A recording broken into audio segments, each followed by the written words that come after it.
tonight, a story closer to home.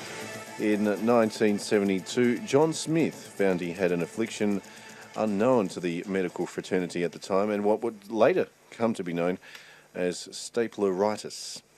Ted Tedesco with this report. It was April 15, 29 years ago, that John Smith got his first taste of staples. In the Breckawathodine South City Council, his co-workers were overwhelmed by a barrage of staples. John, a peaceful man in his early 20s, couldn't help but fire on unsuspecting passers-by of his three-walled purple crush velour decorated cubicle, which he was decorating at the time.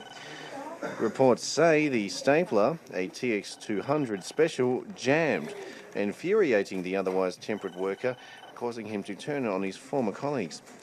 Dr. John Howard from the Institute for the Prevention of Stationary Fueled Psychosis says Stapleritis affects 1 in 25 billion people, and as such, John Smith is the only known sufferer.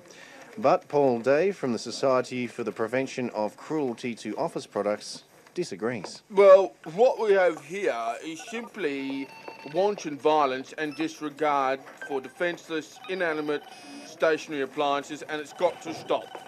I mean, people are writing on whiteboards with permanent markers, trying to stuff too much paper into a hole punch, that's just crazy, and putting crinkled fax paper through the fax machine. It's outrageous, and this sort of behaviour has just got to stop. And I think Dr. John Howard was a bit conservative with his claim of 1 in 25 billion. You see, our research has shown that the figures should be more like 3 people in every 75 billion suffering from stapleritis. Now, we will actively lobby Parliament for the legislation which protects minority stationary groups.